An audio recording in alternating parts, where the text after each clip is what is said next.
Olá, pessoal. A gente vai falar um pouquinho nessa aula sobre questões relacionadas à integridade científica na pesquisa. Vou compartilhar aqui minha aula. Então, para que a gente converse um pouquinho sobre integridade científica na pesquisa, a gente começa muito com essa frase aqui que é extremamente significativa, né? A confiança é o pilar da atividade de pesquisa. E, de fato, ela se aplica totalmente a questões de confidencialidade, confiança, respeito com a coleta de dados, com participantes da pesquisa, mas também com os componentes do grupo de pesquisa que você possa fazer parte. Então, essa questão da confiança, ela é extremamente importante quando a gente pensa em atividade de pesquisa científica, e ela remete integralmente a essa questão da integridade científica. Então, a gente tem alguns guias de boas práticas científicas, né, tanto da USP quanto da FAPESP, que é a Fundação de Apoio à Pesquisa do Estado de São Paulo, e eles falam muito sobre isso, né, que a integridade científica é a prática de conduzir pesquisas de forma honesta, transparente e rigorosa.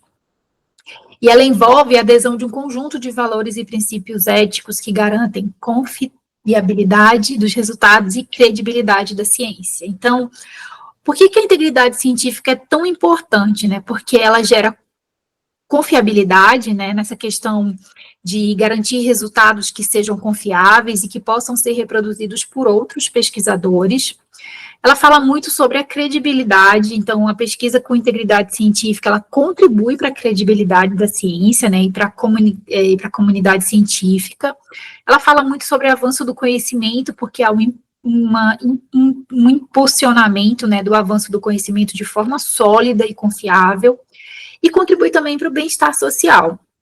Então, a gente tem alguns princípios para a integridade científica, né, ao todo são 8, e aí fala muito sobre a honestidade na apresentação, execução e descrição dos métodos, e também na interpretação dos resultados, né? Fala sobre a confiabilidade na execução da pesquisa, na comunicação das suas conclusões, na objetividade na coleta e no tratamento de dados e informações, na imparcialidade na execução da pesquisa e comunicação e julgamento das contribuições dos colegas, no cuidado na coleta, armazenamento e tratamento de informações e dos dados, no respeito pelo participante, objetos do trabalho de pesquisa, seres humanos, animais, meio ambiente, objetos culturais.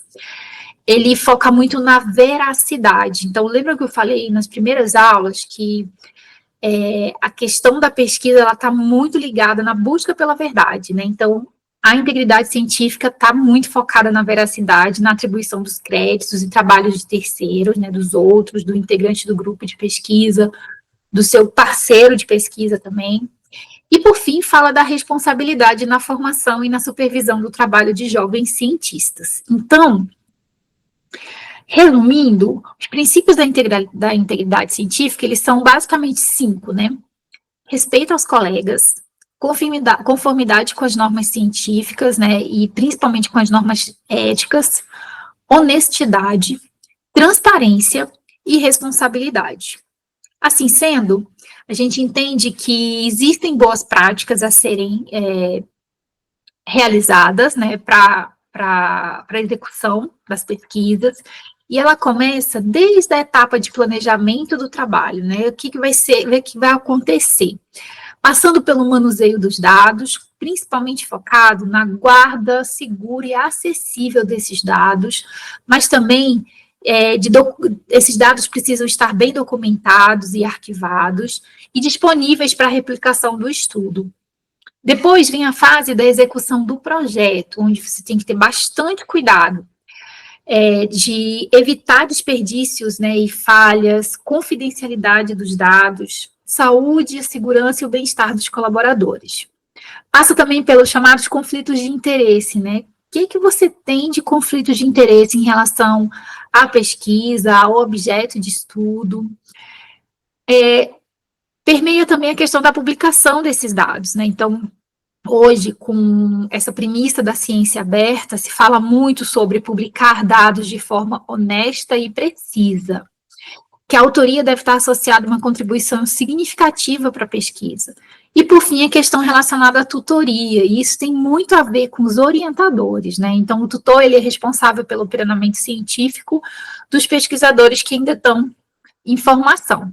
Então, quais são as más condutas científicas que se veem, né? Elas são muito decorrentes da má-fé ou da negligência, e elas causam danos significativos para o avanço do conhecimento científico. Então, eu selecionei aqui em 4, né? Primeiro, a chamada fabricação, onde os dados, eles foram, de fato, fabricados, né? Eles foram inventados. Existe também a falsificação, que ocorre a manipulação dos dados, dos procedimentos ou dos resultados. Existe o chamado plágio, né, que é a apropriação de ideias ou do trabalho de terceiros sem o devido crédito, ou o próprio autoplágio, que é a republicação de resultados científicos que já foram divulgados, né, sem informação pública prévia. Existe uma coisa que eu coloquei como outros, né, que está relacionado a falhas na observação de preceitos éticos e legais, tais como quebra de sigilo, uso de material ou objeto sem devido consentimento, e não informar o potencial conflito de interesses. Então, são esses 4 grupos, né, e a gente vai falar um pouquinho, principalmente em dados muito importantes como a autoria, né. Então, o que é um autor, né? A autoria, ela define quem, de fato, executou, planejou, né, coletou os dados, analisou, mas, tipo assim, quem contribuiu de forma bem significativa para um trabalho e, consequentemente, quem recebe o crédito por ele, né? Então, é importante que a gente entenda que essa atribuição da autoria, ela é fundamental para garantir integridade científica e justiça acadêmica, né? Afinal de contas, o primeiro autor é o cara, foi a pessoa que vestiu a camisa e foi lá e fez todo o trabalho, né, o grande parte dele.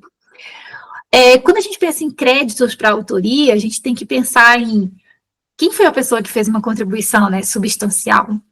Então, quem foi o autor que contribuiu de forma significativa para a concepção, o design, a análise, a interpretação dos dados, né, para a redação do trabalho, para a revisão crítica.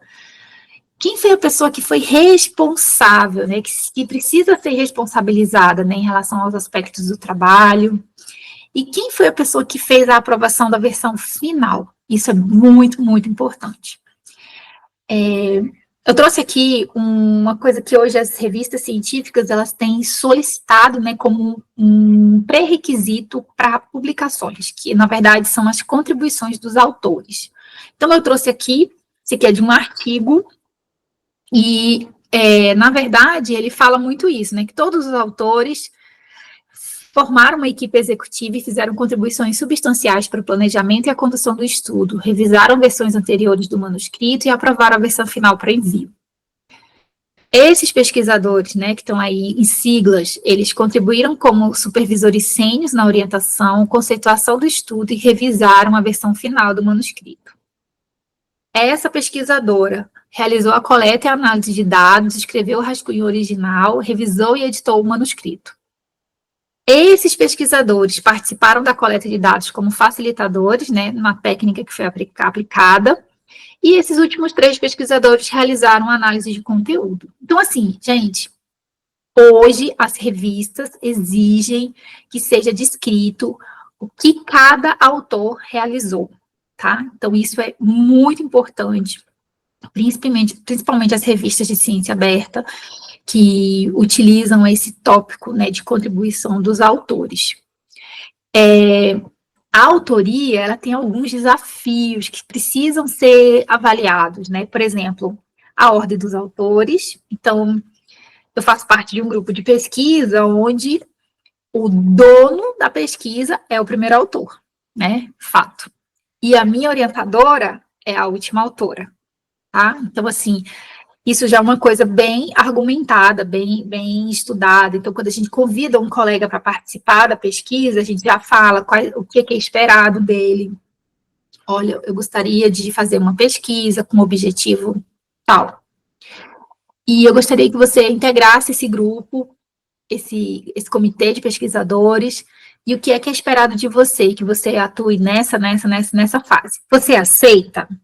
E aí, automaticamente, o colega vai dizer, olha, eu aceito, ou ele vai dizer, olha, eu não vou conseguir fazer tudo isso, é possível a gente fazer alguns ajustes do que você espera? Sendo afirmativo, ok, tá? Então, assim, é importante a gente ter isso em relação à ordem dos autores.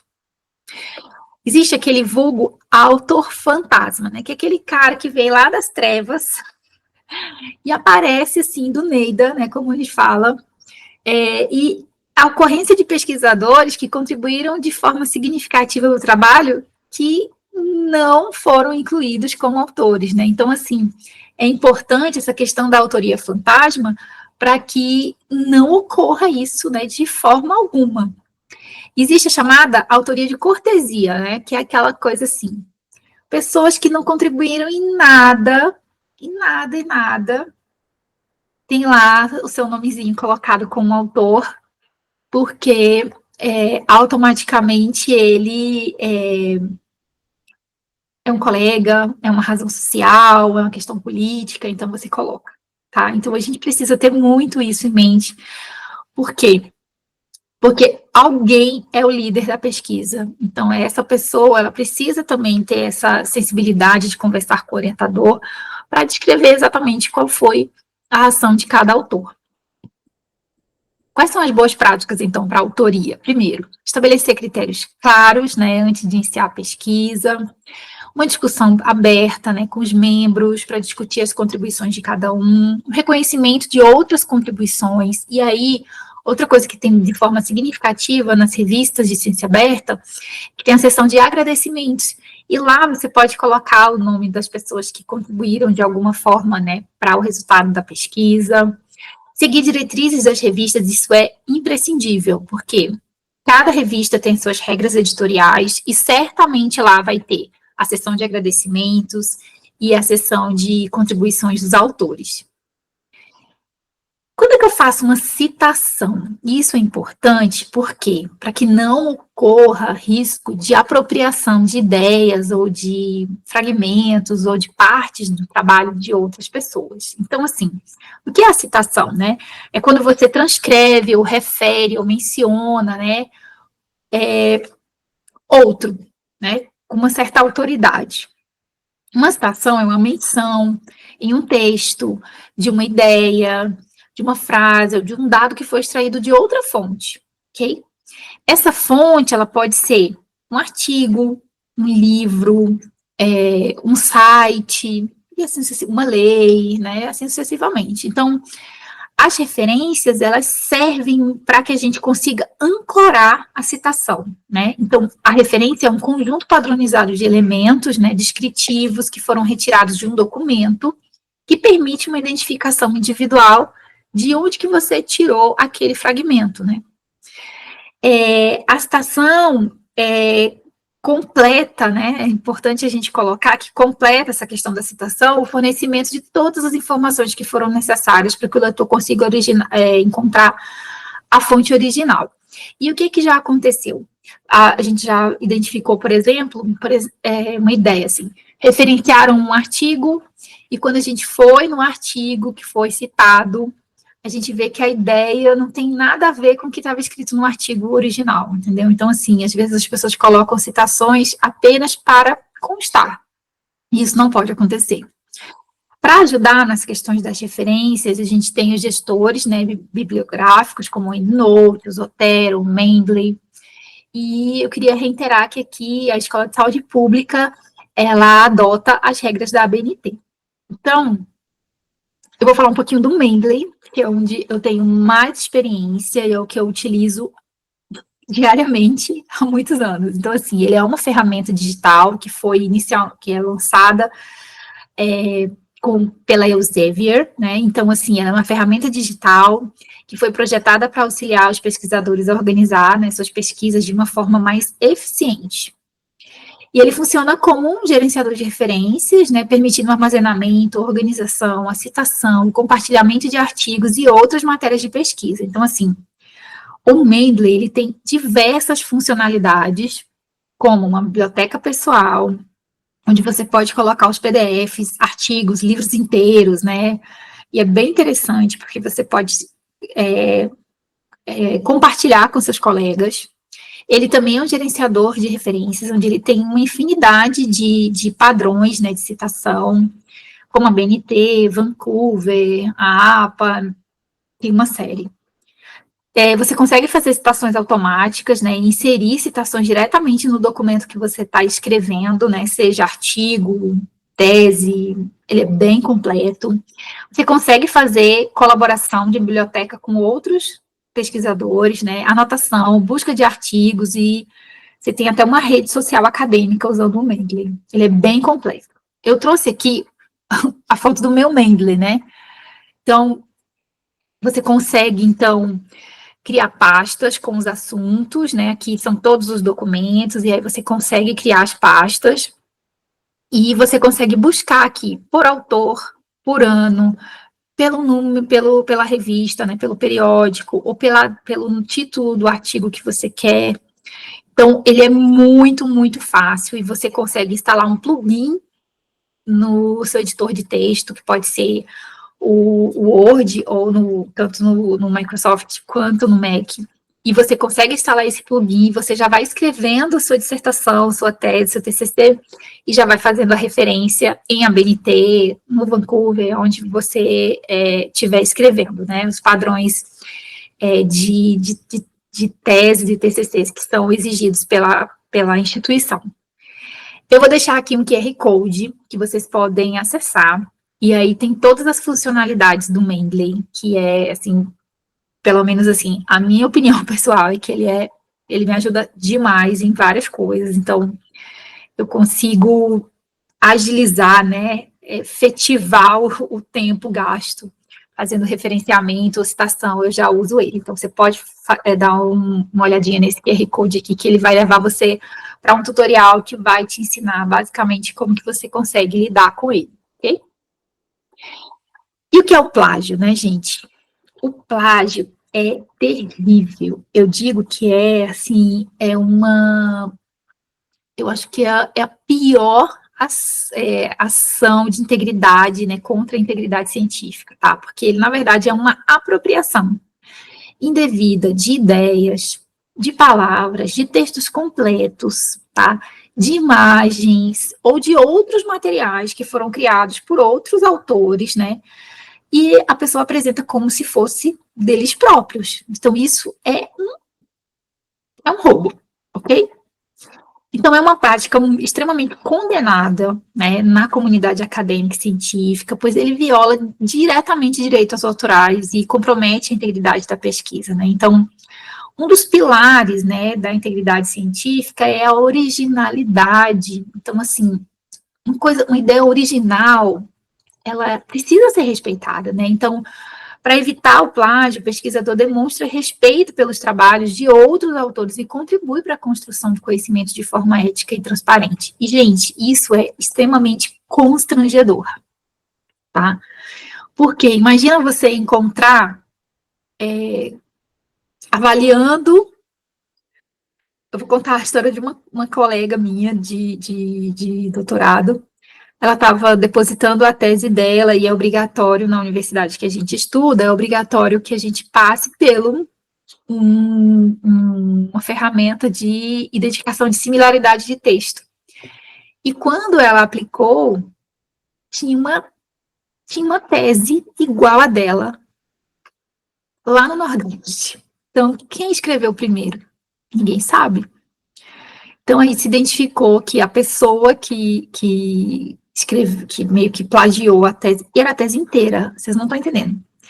Então, a pessoa que plagiou a tese dela perdeu, né, o título, foi super constrangedor, porque ela conseguiu provar que ela escreveu primeiro, que as ideias eram dela, né, pelo amor de Deus.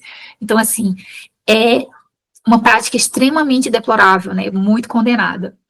Os plágios, eles podem acontecer de diversas formas, né, tem o chamado plágio direto ou integral, quando você pega tudo 100%, né, e você não acredita a fonte. Tem o plágio de parafrasear, ou seja, você pega uma frase e escreve ela de outra forma, mas a ideia é igual, tá? Então, você tem a alteração de algumas palavras ou de frases do texto original, Mas quando a gente usa as ferramentas de similaridade de texto, a gente consegue padronizar, por exemplo, na instituição que eu estudo, são 7 palavras seguidas. As bibliotecárias vão em cima. Então, assim, com 7 palavras seguidas, você consegue identificar se está tendo plágio ou não, tá? Existe também o plágio de ideias, que é a apresentação de ideias de uma outra pessoa, como se fossem suas próprias, né? Mesmo que as palavras sejam diferentes. Mas a concepção, a ideia principal, ela foi copiada. E existe o autoplágio, que é onde você reutiliza, você ressuscita, né? Partes significativas de um trabalho que é seu, sem a devida referência, tá? Como se fosse algo ainda novo. E eu achei super interessante isso aqui, eu tirei de uma apresentação de uma bibliotecária, que ela fala o seguinte, os tipos de plágio, né? Então, tem o plágio clone, que é aquele que você copia o trabalho de outro autor, palavra por palavra, como se fosse seu. Tem o plágio Ctrl+C, que é aquele que você copia porções significativas do texto originadas de uma única fonte. Isso é absurdo.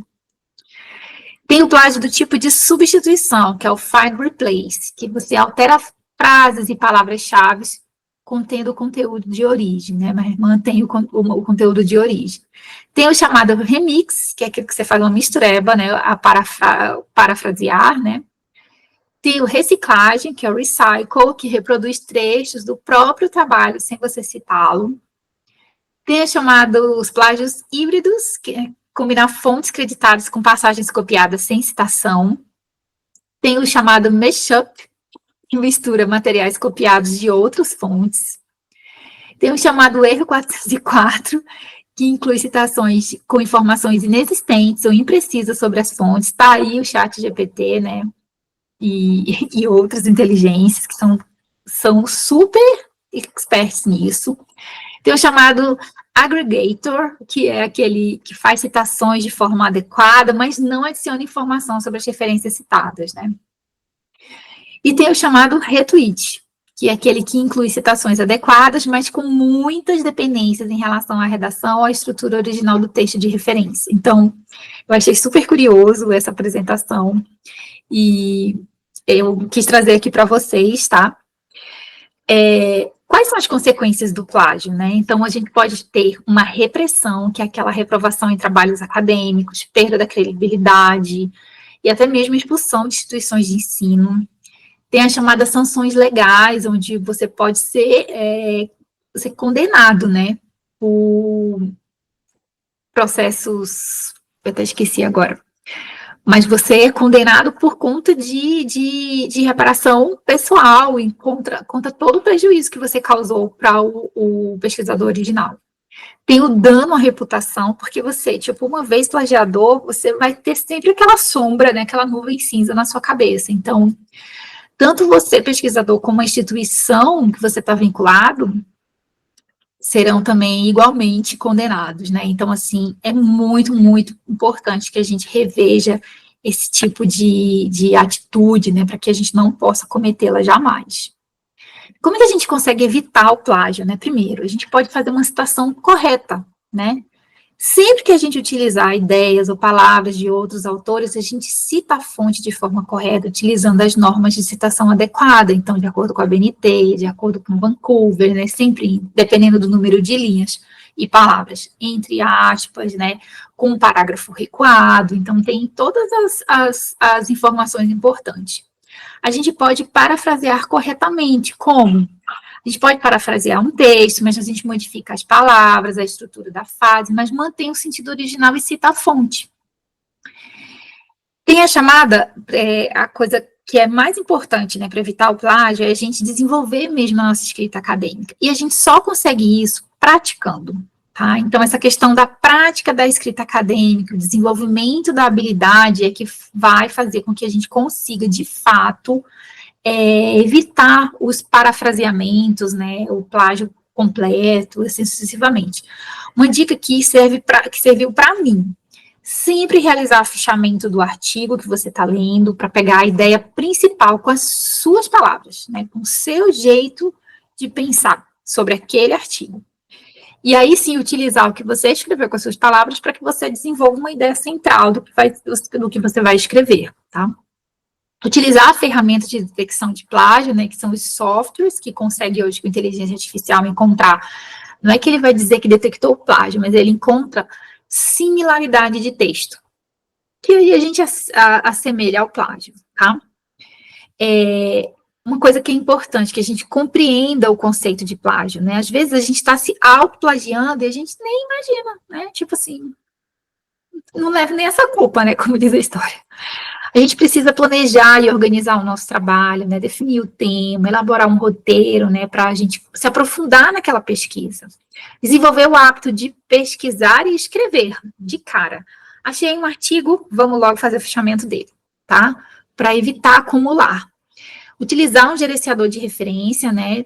Para que a gente, de fato, vá escrevendo e já vá colocando a referência lá do lado, parafrasear corretamente, citar corretamente, né, revisar cuidadosamente seu trabalho, comparando com as fontes originais, e usar as ferramentas de detecção de similaridade de texto.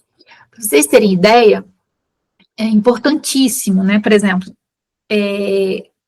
onde eu faço pós-graduação, a gente é obrigado a, qualquer submissão passa pela ferramenta, qualquer submissão de manuscrito passa pela ferramenta, qualquer depósito online passa pela ferramenta, então, assim, tudo passa para evitar essa questão do autoplágio e do plágio propriamente dito de terceiros. Falando de ferramenta, né, here you are. Então, aqui é o Turnitin, e ele fala, é uma ferramenta online, né, ele usa inteligência artificial, amplamente utilizada no meio acadêmico, ele encontra similaridade de textos, tá? Eu sei que é essa ferramenta que a gente utiliza aqui, né, na Escola de Saúde Pública, então, ela encontra, né, quando a gente faz a categorização do que a gente quer buscar, a gente diz um mínimo de palavras que a gente quer encontrar juntas. Como eu já falei, né, por exemplo, as bibliotecárias que sempre me ajudaram, elas fazem uma revisão de 7 palavras, tá? Às vezes, elas colocam de 5 para passar. Então, é um crivo bem importante. Então, a gente precisa ter o nosso contato de bibliotecário para que ele possa nos ajudar nessas questões das ferramentas digitais, né? Então, ela encontra, né? Ela encontra na nuvem artigos, páginas da web, livros, documentos, legislação, né, identificando textos que se assemelhem, e aí ele encontra mesmo de onde vem, tá? Chega a ser absurdo. Quais os benefícios, né? A gente consegue, de fato, detectar o plágio, né, de forma bem eficiente e super rápida, tá? Você coloca, por exemplo, eu coloquei um artigo de 15 páginas, ele demorou, tipo, 30 minutos, ele estava terminado. Tá? E aí, de acordo com o percentual de plágio, de detecção de similaridade, ele está completamente reprovado. A revista não aceita. Ele incentiva a originalidade, né? Ele melhora a qualidade dos trabalhos, e ele é uma ferramenta de aprendizado, né? Porque você vê onde que você está errando, né? Quais são as limitações do Turnitin? É exatamente isso, os falsos positivos. O que já aconteceu comigo? Eu tinha escrito um artigo, e o template que a revista mandou para mim, ela tem o nome da revista, tudo certinho. Ele encontrou similaridade de texto no cabeçalho do documento. Então, ele falou, olha, tem 5% de plágio, porque você está pegando a similaridade do texto lá, da revista de tal local, então ele foi encontrando. Então, assim, isso é um falso positivo, tá? E ele não detecta todas as formas de plágio, né? Então, ele não detecta, por exemplo, autoplágio, né? Plágio de ideias, e isso é bem significativo para a gente ter essa atenção. Essas foram as nossas referências, né, em relação a essa questão da integridade científica. Eu espero que vocês tenham, de fato, aproveitado esse momento da gente conversar um pouquinho sobre a integridade. Eu vou estar bem disponível, né, para demais informações. Muito obrigada.